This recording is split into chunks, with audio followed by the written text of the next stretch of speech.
All right, let's just jump right in. We're talking all about pronunciation today. And look, this is not about chasing some kind of perfect, native-like accent. No, it's about giving our students the tools for clear, confident speech that actually works in the real world and, helps them absolutely nail those high-stakes exams. That's what we're all about here. This is the IELTS Focus.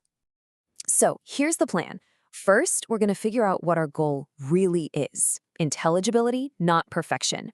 Then we'll nail down what to teach, the absolute core stuff. After that, we'll look at how to teach it with a bunch of practical tools. And finally, we'll see how to pull it all together in your lessons. Simple as that. All right, first things first, we've got to tackle the biggest question of all. What are we actually trying to achieve with our students when it comes to pronunciation? For decades, the answer seemed obvious, but today, well, we're taking a much smarter and more practical approach. Yeah, this probably sounds super familiar, right? I mean, how many times have we heard students say they want to sound exactly like a native speaker? It's such a common goal, this idea of a perfect accent.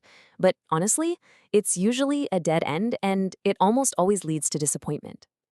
And that leads us to this one simple question that just blows the whole native speaker goal right out of the water.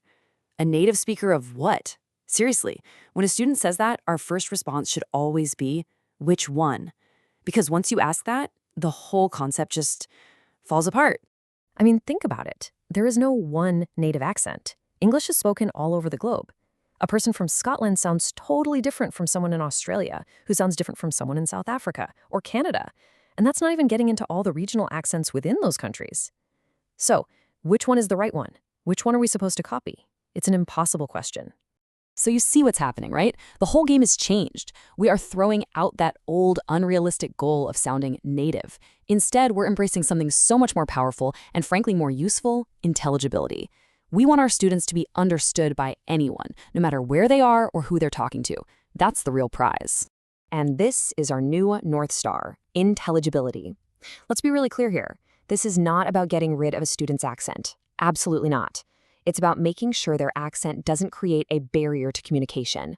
It's practical, it's achievable, and let's be honest, for anyone prepping for the IELTS, it is everything. This is literally what the speaking test is all about. Okay, so if our goal is intelligibility, how does that change what we actually teach in the classroom? We can't teach every single sound and feature of English, right?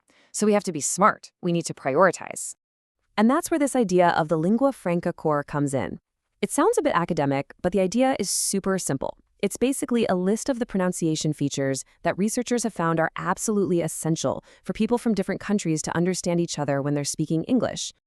And this chart lays it out perfectly. On one side, you have the high priority stuff, the core items, things like getting key consonant sounds right or making a clear difference between vowels, like live and leave. Getting that wrong can totally change the meaning.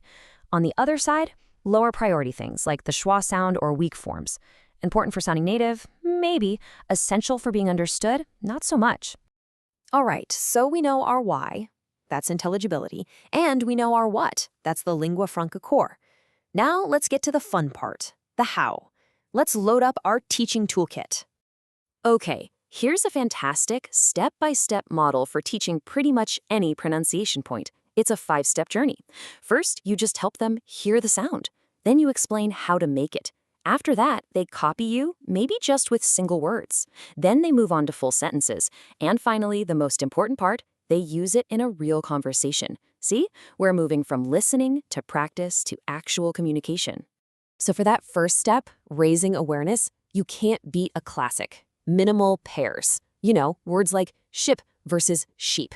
It's brilliant because it shows students in a really clear, undeniable way that one tiny little sound can change everything.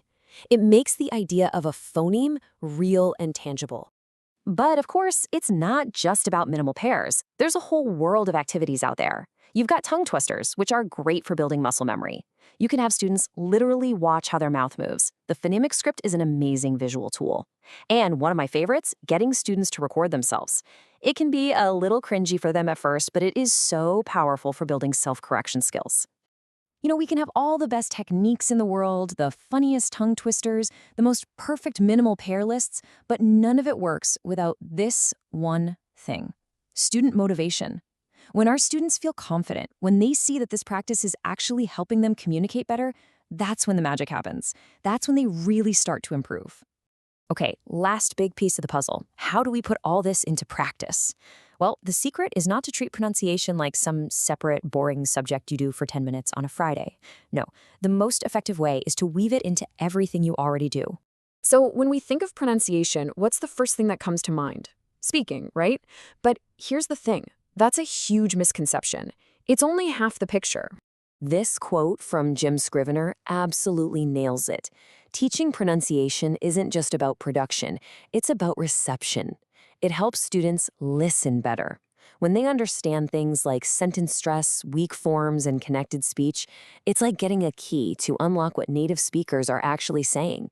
It's a total game changer for their listening skills, especially in something like the IELTS listening test. So how do we do this? How do we integrate it? It's actually easier than you think. You could just do a quick 5-minute pronunciation warm-up. That's what we call a discrete slot. Or even better, you can make it a core part of your lesson. When you teach new vocabulary, teach the word stress. When you do a listening activity, get students to notice and copy the intonation. It just becomes a natural part of what you do. So let's wrap this all up. What's the big takeaway here?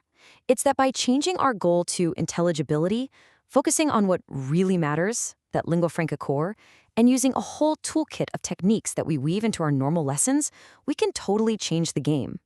We can turn pronunciation from something students dread into something that actually empowers them. So the final question isn't for me, it's for you. What's one thing from today you can try in your very next class?